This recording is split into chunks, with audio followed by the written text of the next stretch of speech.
فی سبیل اللہ کا تصور آپ کے سامنے واضح کیا تھا کہ جب کوئی اللہ کی راہ میں نکلتا ہے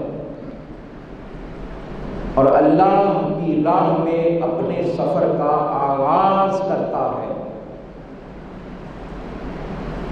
تو مشکلات، مسائل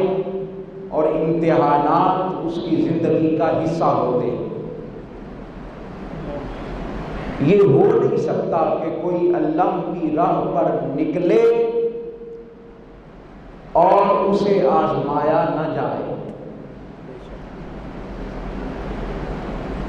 اللہ کی راہ میں نکلنا ہی اس بات کی علامت ہے اور دعوت ہے کہ اللہ نے اب اس بندے کو مشکلات کی بھٹی میں سے گزارنا ہے، اور اس بندے نے اپنے آپ کو تیار کر لیا ہے کہ یہ اللہ کی راہ میں اپنی جان آفرین کے سپرد کرے گا۔ ایک بات اور ذہن نشین کر لیں، وہ یہ جو شہید ہوتا ہے، جو اپنی جان اللہ کی راہ میں قربان کرتا ہے، حقیقت میں یہ شہید محبت ہوتا ہے۔ اپنی جان دینے والا اللہ کی راہ میں، یہ بڑی اہم بات جو میں آپ کے سامنے عرض کرنا چاہتا ہوں اور بڑا اہم نقطہ اور پوائنٹ ہے کہ جان دینے والا ایسے ہی جان نہیں دے دیتا، وہ جس کے لیے جان دے رہا ہوتا ہے حقیقت میں اس سے محبت اس قدر کرتا ہے کہ وہ محبت میں حد سے گزر جاتا ہے، وہ محبت میں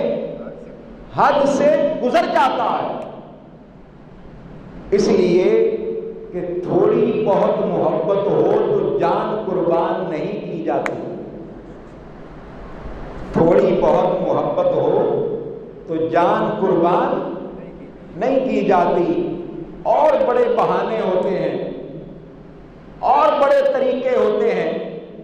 نکلنے کے، جانے کے، فرار کے، لیکن جب محبت اپنی انتہا تک پہنچتی ہے، اور اللہ پاک نے ہم سے مانگا ہی یہی ہے، اپنی اہل بیت، اپنے محبوب صلی اللہ علیہ وآلہ وسلم کی اہل بیت کی محبت، اور محبت سے اگلا درجہ مودت۔ اللہ پاک نے حضور کی اہل بیت کے لیے خالی محبت نہیں مانگی ہم سے، کیونکہ محبت یہ پہلا درجہ ہے، اور مودت یعنی جس کے بغیر زندگی ممکن نہیں، جس کے بغیر بولیے زندگی ممکن نہیں۔ اب یہاں پر جو بات میں عرض کرنا چاہتا ہوں آج کی گفتگو کے ابتدائیے کے طور پر، وہ یہ کہ اللہ پاک نے قرآن مجید کی اس آیت مبارکہ میں جس کی میں نے تلاوت کی، اس کے اندر اپنے محبوب سے کہلوایا، محبوب آپ فرما دیں، قل، اپنی زبان مقدسہ سے اے محبوب مکرم صلی اللہ علیہ وآلہ وسلم آپ فرما دیں، قل لا اسألکم علیہ اجرا، اے انسانیت، اے لوگو، اے مخلوقات ارض، اے میرے امتیوں، میں تم سے کسی چیز کا کوئی سوال نہیں کرتا۔ اچھا، یہاں پر آپ کو روک کر ایک جملہ کہنا چاہتا ہوں کہ آقا علیہ الصلوۃ والسلام نے اپنی زبان مبارک سے ارشاد فرما دیا کہ میں کوئی سوال، پھر بولیے، میں کوئی سوال نہیں کرتا۔ اے محبوب آپ اعلان فرما دیں کہ میں کوئی سوال نہیں کرتا،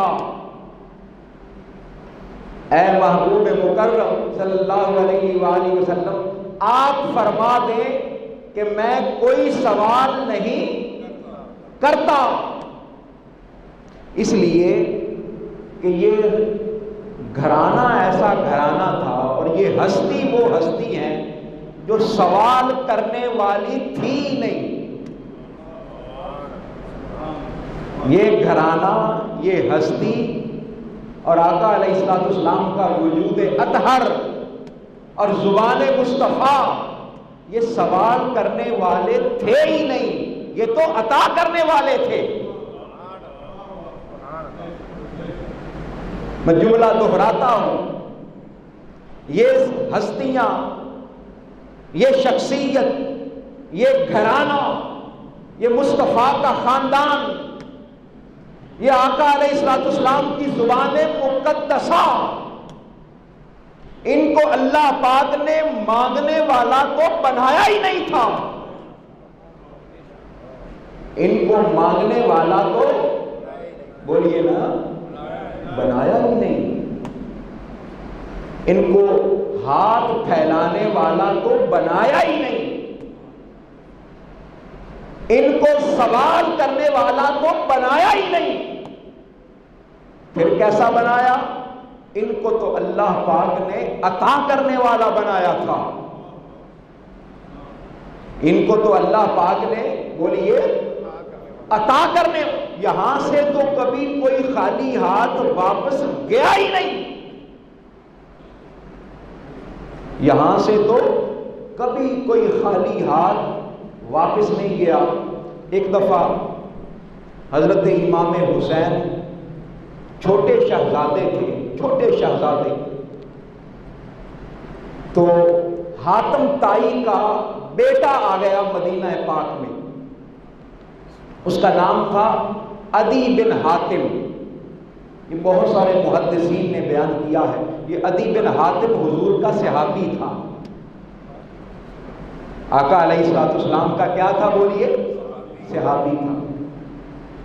اب وہ عدی بن حاتم اور امام حسین دونوں آپس میں کھیل رہے ہیں، دونوں کھیل رہے ہیں، باتیں کر رہے ہیں، اور جو سخی لوگوں کے بیٹے ہوتے ہیں نا، ان کے پاس بڑی کہانیاں ہوتی ہیں، بڑے قصے ہوتے ہیں، اس نے اپنے قصے بیان کرنے شروع کر دیے، سخاوت کے قصے بیان کرنے شروع کر دیے۔ حاتم طائی کا بیٹا عدی بن حاتم، اس نے امام حسین کے سامنے اپنے باپ کی سخاوت کا قصہ بیان کیا، اس نے کہا کہ ہمارے محل کے 12 دروازے ہوا کرتے تھے، کتنے؟ 12 دروازے ہوا کرتے تھے، کوئی فقیر آتا، کوئی منگتا آتا، تو وہ جب پہلے دروازے پر جاتا نا تو اس کو وہاں سے بھی خیرات ملتی، پھر دوسرے دروازے پر جاتا، اس کو پھر وہاں سے بھی خیرات ملتی، پھر تیسرے دروازے پر جاتا، اس کو وہاں سے بھی خیرات ملتی، چوتھے دروازے پر، 5ویں دروازے پر، وہ چونکہ 12 دروازے تھے، 12 لنگر خانے تھے، 12 جگہوں پر جاتا، 12 جگہوں سے خیرات ملتی، وہ لیتا رہتا، مانگتا رہتا، ہاتھ پھیلاتا رہتا، اس کو خیرات ملتی رہتی۔ اتنی بڑی سخاوت ہمارا خاندان کرتا تھا، ہمارا باپ کرتا تھا، ہمارے گھر میں سخاوت کا عالم یہ تھا، عطا کا عالم یہ تھا کہ کوئی آتا تو 12 دروازوں سے آ کر خیرات لیتا، اور اس سے یہ نہیں کہا جاتا تھا کہ تم نے پہلے خیرات لے لی ہے، اب تمہارے لیے کچھ نہیں، وہ جتنی بار مانگتا اس کو عطا ہوتی۔ امام حسین کے چہرہ انور پر جلال آ گیا، آپ کے چہرہ انور پر جلال آ گیا، آپ نے فرمایا اے حاتم کے بیٹے عدی سنو، ایک سخی کے بیٹے عدی سنو، لگتا یوں ہے کہ جو پہلے دروازے پر جاتا تھا تو اس کو اتنی کم خیرات ملتی تھی کہ دوسرے دروازے پر جانے کی ضرورت پیش ہوتی تھی، حاجت رہتی تھی، وہ پھر دوسرے پر جاتا، پھر بھی اس کی جھولی بھرتی نہیں تھی، تیسرے پر جانے کی حاجت رہتی، پھر چوتھے پر جانے کی حاجت رہتی، پانچویں پر، چھٹے پر، ساتویں پر، آٹھویں پر، نویں پر، دسویں پر، گیارہویں پر، پھر 12ویں پر۔ لگتا ہے اس کو بار بار ضرورت پڑتی تھی، بار بار حاجت رہتی تھی۔ آؤ اب بتاتا ہوں ایک ایسا سخی گھرانہ، اور وہ گھرانہ میرے نانا مصطفیٰ کا ہے،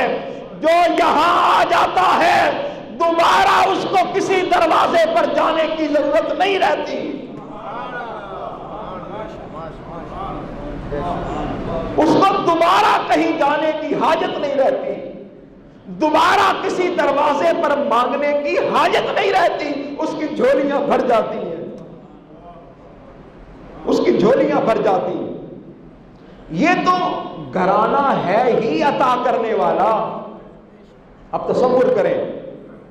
یہ گھرانہ تو ہے ہی، اور آقا علیہ السلام کی زبان مقدسہ سے بتقاضا نبوت بھی سوال کا ہونا یہ ممکن نہیں ہے۔ میں اس لیے آپ کو اتنی تسلی سے یہ بات سمجھا رہا ہوں، اور اس بات کو سمجھیے گا۔ بتقاضا نبوت اور بتقاضا کرم، بتقاضا جود و سخا، بتقاضا سخاوت، یہ ممکن نہیں تھا کہ مصطفیٰ کی زبان کسی چیز کے مانگنے کے لیے کھلے، یا آقا علیہ السلام کا دست مبارک مانگنے کے لیے پھیلے۔ اس کے باوجود اللہ پاک نے فرمایا محبوب قل لا اسألکم علیہ اجرا، اے لوگو یہ اللہ پاک کی بھی منشا ہے اور یہ مصطفیٰ کی منشا بھی ہے۔ اچھا حضور تو نہیں مانگتے، حضور تو نہیں مانگتے، کیا رب مانگتا ہے؟ بتائیں بھائی، رب سوال کرتا ہے؟ بولیے، رب بھی سوال کر، وہ تو تمام کائنات کو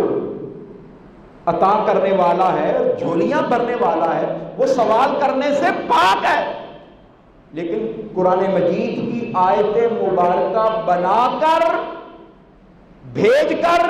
مصطفیٰ سے بھی کہا جا رہا ہے مصطفیٰ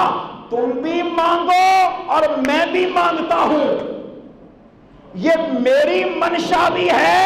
اور یہ تیری منشا بھی ہے کہ میں مانگنے والا تو نہیں ہوں، ہاں مانگ رہا ہوں، نہ مانگنے والا ہو کر مانگ رہا ہوں کہ میری اہل بیت سے محبت کرتے رہنا، نہ مانگنے والا ہو کر مانگ رہا ہوں، نہ سوال کرنے والا ہو کر سوال کر رہا ہوں۔ کس چیز کا؟ میری اہل بیت سے، میرے قرابت داروں سے، میرے گھر والوں سے، میرے حسن اور حسین سے، میری فاطمہ اور علی سے کیا کرتے رہنا؟ مودت کرتے رہنا، محبت کرتے رہنا، پیار کرتے رہنا، ان کا خیال رکھتے رہنا، ان کا خیال رکھتے رہنا۔ اچھا یہاں پر ایک بات آخری کر کے پھر آگے موضوع کی جانب چلتا ہوں تاکہ آپ کو ساری بات کی سمجھ آ جائے۔ صحابہ نے موقع پر حضور سے پوچھا، صحابہ کرام نے موقع پر آقا علیہ السلام سے کیا کیا؟ پوچھا یا رسول اللہ من قرابتک یا رسول اللہ، یا رسول اللہ یہ آپ کے پھر قرابت دار کون ہیں؟ وجبت علینا مودتہم، جن کی مودت اللہ پاک نے ہم پر واجب کر دی ہے، وہ کون ہے؟ اس کی وجہ ہے، کیوں پوچھا ساجد خان صاحب؟ وجہ یہ ہے، سن لیں، اللہ پاک نے قرآن مجید میں بار بار ذوی القربیٰ کا لفظ استعمال فرمایا۔ یہ میں بڑی اہم بات بتا رہا ہوں، بڑی اہم بات جو آپ نے سمجھنی ہے، جاننی ہے، اور ہمیشہ کے لیے جو ذہنوں میں ایک اعتراض پیدا ہوتا ہے حضور نے اس کو دور فرما دیا، ایک سوال پیدا ہوتا ہے وہ دور فرما دیا۔ بھی قرابت دار، بار بار قرآن مجید میں قرابت داروں کا لفظ استعمال ہوتا ہے تو فوراً ذہن بندے کا ننیال کی طرف بھی چلا جاتا ہے اور ددیال کی طرف بھی چلا جاتا ہے۔ بھائی قرابت دار، رشتہ دار، کیا باپ رشتہ دار نہیں ہے؟ بتائیں، رشتہ دار ہے۔ ماں رشتہ دار نہیں ہے؟ بولیے بھائی۔ اچھا، ساری بیٹیاں رشتہ دار ہیں، سارے بیٹے رشتہ دار ہیں، دادکے بھی رشتہ دار ہیں، نانکے بھی رشتہ دار ہیں، بہنیں بھی رشتہ دار ہیں۔ تو چونکہ قرآن مجید میں بار بار ذوی القربا، ذوی القربا، ذوی القربا کا لفظ آیا ہوا تھا، قرابت داروں کا لفظ آیا ہوا تھا، اللہ پاک نے چونکہ بار بار اس لفظ کو استعمال کیا تھا، صحابہ کرام کے ذہن میں بھی سوال اٹھا کہ کہیں اس سے حضور کے خاندان بنو ہاشم کی محبت تو نہیں مانی جا رہی، حضور کی ازواج مطہرات کی محبت تو نہیں مانگی جا رہی، آقا علیہ السلام کے خاندان کی محبت تو نہیں مانگی جا رہی، آقا علیہ السلام کی پھوپھیاں ان کی محبت تو نہیں مانگی جا رہی،